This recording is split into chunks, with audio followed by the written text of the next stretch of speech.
जय श्री कृष्ण जय माताजी हर हर महादेव। आज આપણે પુરાણ પ્રસિદ્ધ તીર્થ નારાયણ સરોવર કોટેશ્વર વિશે જાણશું। એમાં પણ જાણે સોનામાં સુગંધ ભરી કચ્છમાં બાપુની 35મી રામકથા શરૂ થાય છે। પૂજ્ય મોરારી બાપુની 35મી રામકથા 15 ફેબ્રુઆરી 2025થી નારાયણ સરોવર કોટેશ્વર પ્રાચીન તીર્થમાં થાય છે। તો આપણે નારાયણ સરોવર કોટેશ્વર વિશે જાણશું। હર હર મહાદેવ। પુરાણોમાં જેનું મહિમા ગાન ગણાયું છે અને તેનું ખૂબ જ મહિમા છે એવું નારાયણ સરોવર તીર્થ આપણા દેશના પ્રથમ કોટીના 5 પૌરાણિક અને પવિત્ર સરોવર પૈકીનું ગણાય છે। નારાયણ સરોવરના કાંઠે ભગવાન વિષ્ણુના આદિનારાયણ સ્વરૂપનું પ્રાચીન આસ્થા સ્થાન આવેલું છે। અહીં ભગવાન ત્રિવિક્રમરાયજીનું મુખ્ય મંદિર અને તેની સાથે સપ્ત દેવાલયો આવેલા છે। અહીં કચ્છના રાજવી પરિવાર દ્વારા ઈસવીસન 1734માં મહારાવ દેસરજી પહેલાંના સમયમાં ભગવાન ત્રિવિક્રમરાયજી તથા અન્ય દેવાલયનું નિર્માણ કરવામાં આવ્યું અને તમામ મંદિરોની સુરક્ષા માટે તેને ફરતે મજબૂત કિલ્લો બનાવવામાં આવ્યો હતો। પિતૃતર્પણનું સ્થાન છે। આ તીર્થ પિતૃતર્પણ માટેનું મહત્ત્વનું સ્થાન માનવામાં આવે છે। આથી કચ્છ સૌરાષ્ટ્ર અને ગુજરાતમાંથી અનેક ભાવિકો અહીં પિંડદાન માટે આવે છે અને સરોવરના કિનારે પિતૃતર્પણ વિધિ કરાવે છે। અહીં તુલસી વિવાહનું ખૂબ જ અનેરું મહત્ત્વ છે। આ પ્રસંગે પણ અહીં શ્રદ્ધાળુઓની ભીડ ખૂબ જ રહે છે। નારાયણ સરોવર તીર્થ સ્થાનનું પણ ખૂબ જ મહત્ત્વ છે। આથી વિવિધ વાર તહેવાર તથા ધાર્મિક અવસરોએ તીર્થસ્થાન કરવા પણ હજારો ભાવિકો અહીં આવે છે। શ્રી વલ્ભાચાર્યની બેઠક પણ ત્યાં આવેલી છે। પુષ્ટિ માર્ગના વલ્ભાચાર્યની 84 બેઠકો પૈકી એક બેઠક પણ અહીં આવેલ હોય વૈષ્ણવ સંપ્રદાય માટે પણ આ સ્થાન એક ખૂબ જ મહત્ત્વનું ધાર્મિક સ્થાન માનવામાં આવે છે। દર વર્ષે કાર્તિક પૂર્ણિમાના દિવસે અહીં મેળો ભરાય છે ત્યારે ભાવિકોની ભીડ રહે છે। કચ્છના પ્રવાસે આવનાર પ્રત્યેક પ્રવાસી નારાયણ સરોવરની યાત્રા તો અવશ્ય કરે જ છે।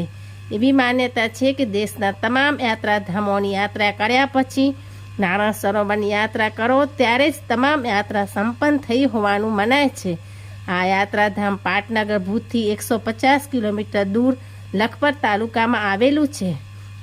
અરબી સમુદ્રના કાંઠે કોટેશ્વર મહાદેવનો પણ પહેરો છે।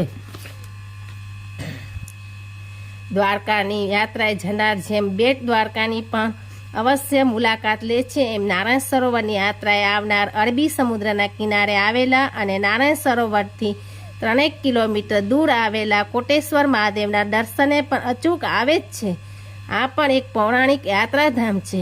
દંતકથાઓમાં વર્ણવવામાં આવ્યું છે તે મુજબ ગૌવંશને બચાવવામાં રાવણે હાથમાં પકડેલું શિવલિંગ જમીન પર મૂકતા ત્યાં 1 કરોડ એટલે કોટી લિંગ થઈ ગયા। આથી મૂળ લિંગ ન મળતા રાવણે આ જ સ્થાને શિવાલયની પ્રતિષ્ઠા કરી જે કોટિલિંગેશ્વર પરથી કોટેશ્વર તરીકે ઓળખાયું છે। એ જ કોટેશ્વર એટલે કચ્છનું આ પ્રસિદ્ધ યાત્રાધામ હોય તેનું પણ અધિક મહત્ત્વ હોય। વર્ષે હજારો શ્રદ્ધાળુઓ આ યાત્રાધામની યાત્રાએ આવે છે। આ પણ એ છે જોવાલાયક સ્થળ છે। અહીંયા બીજા અનેક જોવાલાયક સ્થળો પણ આવેલા છે। આ પર આપણે જાણી લઈએ। નારાયણ સરોવરનો વહીવટ રાજ્ય સરકારની જાગીર શાખા દ્વારા કરવામાં આવે છે। અહીં ગાદીપતિની પરંપરા છે। હાલમાં ગાદીપતિ સોનલલાલજી મહારાજ મહિલા પત્રકાર રહી ચૂક્યા છે। કોટેશ્વર દેશના પશ્ચિમ ભાગમાં છેલ્લો સમુદ્ર કિનારો હોય દેશનું છેલ્લું સૂર્યનું કિરણ અહીં જ આથમે છે। સોમનાથની જેમ જ અહીંથી અરબી સમુદ્રના વિહંગાવલોકનનો નજારો માણવા લાયક છે। ભારત પાકિસ્તાન ઈસવીસન 1971ના યુદ્ધ સમયે પાકિસ્તાની સેનાએ આ મંદિર પર કરેલા ગોળીબારના નિશાન આજે પણ ત્યાં જોવા મળે છે। 20મી સદીના છેલ્લા સૂર્યાસ્તને નમન કરવા દેશના જાણીતા નૃત્યાંગના સોનલ માનસીના નૃત્યનો એક વિશેષ મહોત્સવ કોટેશ્વરના કિનારે જ યોજાયો હતો। તો આ નારાયણ સરોવર કોટેશ્વર એક પુરાણ પ્રસિદ્ધ તીર્થધામ છે। એમાં પણ હવે કચ્છમાં બાપુની 35મી રામકથા નારાયણ સરોવર મધ્યે થવાની છે। તો તે 15 ફેબ્રુઆરી 2025ના શરૂ થશે। કચ્છ જિલ્લાના છેલ્લે માર્ચ 2024માં રવેચી ધામ મોટી રવ તાલુકો રાપર મધ્યે યોજાયેલી રામકથાના બરાબર 1 વર્ષ બાદ હવે કચ્છના પ્રસિદ્ધ જોડિયા તીર્થધામ નારાયણ સરોવર કોટેશ્વર તાલુકો લખપત મુકામે સંત મોરારી બાપુ વ્યાસાસને મહાન રામપરાયણનો 15મી ફેબ્રુઆરી 2025 શનિવારથી આરંભ થશે, જે આગામી 23/2 રવિવારે વિરામ પામશે. જીવન રીતિ અને ભક્તિભાવનું મંગલમયમા ગાન બાપુ કથામાં કરાવશે. કચ્છમાં બાપુની આ 35મી રામકથા છે, તે જીવન રીતિ અને ભક્તિભાવનું મંગલમયમા ગાન વિશે હશે. વર્તમાન કથા બંને યાત્રાધામની વચ્ચેની ભૂમિ પર ઝૂલેલા તીર્થધામ પાસે યોજાઈ રહી છે. એ ઉલ્લેખનીય છે કે આ અગાઉ નારાયણ સરોવરમાં 1989 અને કોટેશ્વરમાં 2005 એમ અલગ અલગ સ્તરે કથાઓ યોજાઈ ચૂકી છે. યોગાનુયોગ આ કથા મહાશિવરાત્રિ પૂર્વ કચ્છના ભગવાન શિવના પૌરાણિક તીર્થસ્થાન કોટેશ્વર મહાદેવ નજીક યોજાઈ રહી છે. આ સાથે નારાયણ સરોવર કોટેશ્વરની વર્તમાન રામકથા બાપુના જીવનની 952મી કથા છે. કચ્છ જિલ્લાની 35મી, પશ્ચિમ કચ્છ વિભાગની 8મી અને લખપત તાલુકાની 4થી પારાયણ બની રહે છે. માતાના મઢમાં કથા 2006ના 19 વર્ષ પછી લખપત તાલુકામાં તથા કોટરા જરોદર તાલુકો નખત્રાણા 2023ની કથાના 2 વર્ષ પછી પશ્ચિમ કચ્છમાં બાપુના પુનઃ માનસ મહિમા ગાન થઈ રહ્યો છે. ઉલ્લેખનીય છે કે વ્રજમાણી, ધોળાવીરા અને રવેચી પછી હવે નારાયણ સરોવર કોટેશ્વર એમ ટૂંકા ગાળામાં કચ્છની 4 કથાના મુખ્ય યજમાન તરીકે મૂળ લક્ષ્મીપર નેત્રા તાલુકો નખત્રાણાના પ્રવીણભાઈ કાંજીતાના પરિવારને અવસર પ્રાપ્ત થયો છે. પ્રાચીન નારાયણ સરોવર કોટેશ્વર પ્રાચીન ધ્વય તીર્થધામ પર ઓળખાય છે. નારાયણ સરોવરની યાત્રા સાથે ભાવિકો 3 કિલોમીટરના અંતરે આવેલા પૌરાણિક કોટેશ્વર મહાદેવના દર્શન પણ અચૂક કરે છે. દંતકથા પ્રમાણે ગાયને બચાવવામાં હાથમાં ઉપાડેલું લિંગ રાવણે જમીન પર મૂકતા ત્યાં 1 કરોડ કોટી લિંગ ફૂટી નીકળ્યા અને અસલ લિંગ શોધવું મુશ્કેલ બનતા રાવણે એ જ સ્થળે શિવાલયની સ્થાપના કરી, જે કોટિલિંગેશ્વર પરથી કોટેશ્વર તરીકે ઓળખાય છે. સોમનાથની જેમ અહીંથી પણ અરબી સમુદ્રના વિહંગ દર્શનનો નજારો માણવા જેવો છે. પુરાણોમાં જેનું મહાત્મ્ય વર્ણવાયું છે એવું નારાયણ સરોવર ભારતના 5 પૌરાણિક સરોવર અને પવિત્ર તીર્થસ્થાનો પૈકીનું એક ગણાય છે. ત્રિવિક્રમરાયજીના મુખ્ય મંદિર સહિત સપ્ત દેવાલયનું આ યાત્રાધામ છે. કચ્છના રાજ પરિવાર દ્વારા 1734માં દ્વારકા જેવા દેવ મંદિરો અને ફરતો કોટ બંધાવાયેલો છે. તુલસી વિવાહ નિહાળવા તથા દર્શન, તીર્થસ્થાન, પિતૃપિંડદાન કરવા વર્ષે હજારો યાત્રિકો આ તીર્થરાજમાં ઉમટે છે. વલ્ભાચાર્યની 24 બેઠક પૈકીની એક બેઠક અહીં આવેલી છે. અહીં કાર્તિક પૂર્ણિમામાં વિખ્યાત મેળો યોજાય છે. આનું અંતર આપણે જાય લખપતથી 37 કિલોમીટર, દયાપર 47 કિલોમીટર, ભુજથી 150 કિલોમીટર, ગાંધીધામથી 210 કિલોમીટર થાય છે. પ્રાદેશિક પૃથ્થકરણની આંખે આપણે એના વિશે થોડુંક જાણીએ. કચ્છમાં યોજાયેલી કુલ 35 કથાનું પ્રાદેશિક વર્ગીકરણ થોડું રસપ્રદ બની રહેશે. સૌથી વધુ કથા મધ્ય કચ્છમાં 14, તે પછી પૂર્વ કચ્છમાં 13 અને પશ્ચિમ કચ્છમાં 8 યોજાય છે. તાલુકાની દ્રષ્ટિએ જોઈએ તો ક્રમશ ભુજમાં 9, ભચાઉ, લખપત બંનેમાં 4, અંજાર, ગાંધીધામ, નખત્રાણા, મુન્દ્રા, રાપર દરેકમાં 3, માંડવીમાં 2 તથા અબડાસામાં 1 કથા બાપુની યોજાઈ છે.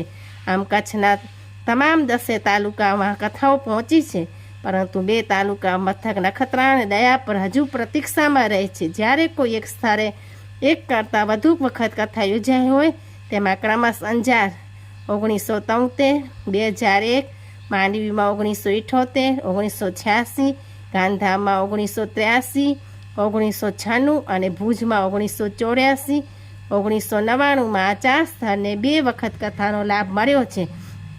કચ્છની 35 કથામાંથી 8 કથા યાત્રાધામો પર યોજાય છે. તેમાં નારાયણ સરોવરમાં 1989માં, મેકણ દાદાની સમાધિ ધ્રંગ 1994માં, મેકણ દાદાનો અખાડો જંગી 2003માં, કોટેશ્વરમાં 2005માં, માતાના મઢમાં 2006માં, હાજીપીરમાં 2007માં, રવેચીમાં 2024માં અને હવે સંયુક્ત રીતે નારાયણ સરોવર કોટેશ્વરમાં 2025નો સમાવેશ થાય છે. તો કચ્છમાં બાપુની આ 35મી રામકથા છે. તો આપણે સૌ એના વિશે થોડું જાણીએ અને આપણે પણ કથાનો લાભ લઈએ અને પવિત્ર થઈએ. કચ્છમાં ક્યાં ક્યારે કથા ક્યાંક ને ક્યાં સમય યોજાઈ એના વિશે પર થોડુંક માહિતી લઈએ. પહેલી કથા 1973માં અંજારમાં યોજાઈ હતી. બીજી કથા 1976માં ખેરોઈમાં. ત્રીજી કથા 1978માં માંડવીમાં. ચોથી કથા 1982માં માધાપરમાં. પાંચમી કથા 1983માં ગાંધીધામમાં. છઠ્ઠી કથા 1983માં વિઘોડીમાં. સાતમી વાર કચ્છમાં 1984માં ભુજમાં. આઠમી 1985 મુન્દ્રામાં. 1986 માંડવીમાં. 1989 નારાયણ સરોવરમાં. 1990માં ભચાઉમાં. 1991માં ઝડપરામાં. 1993માં ખીરસરા રોવામાં. 1994માં ધ્રંગમાં. 1995 નારાયણ સરોવર આવરી. 16 1996 ગાંધીધામમાં. 17 1997 સરલીમાં. 18 1999 ભુજમાં. 19 2000માં રાપરમાં. 2001માં અંજાર. 21 2003 જંગી. 22 2004માં કેરા. 23 2005માં કોટેશ્વર. 24 2006 માતાના મઢ. 25 2007માં હાજીપીર. 26 2008 નલિયા. 27 2013 આદિપુર. 28 2015 કાઢવાંડ. 29 2015 મોડ પર. 30મી કથા 2019 પ્રાગ પર. 31મી કથા 2021 વ્રજવાણી. 32મી કથા 2022 ધોળાવીરા. 33મી 2023 કોટરા ઝરોદર. 34મી 2024 મોટી રવ રવેચી માના પ્રસિદ્ધામ. 35મી કથા 2025 નારાયણસર કોટેશ્વર. તો બાપુની આમ 35 કથાઓ થઈ છે રાપર. 35મી કથા કચ્છમાં થઈ છે. એમાં 2025માં હવેથી 15 ફેબ્રુઆરીના નારાયણસર કોટેશ્વરમાં યોજાશે. જય શ્રી રામ, જય શ્રી કૃષ્ણ, હર હર મહાદેવ. તો આપણે પશુ કથાનો લાભ લઈએ અને પાવન પવિત્ર થઈ જઈએ. જય શ્રી કૃષ્ણ, જય માતાજી, હર હર મહાદેવ, જય શ્રી રામ, જય શ્રી રામ, જય શ્રી રામ.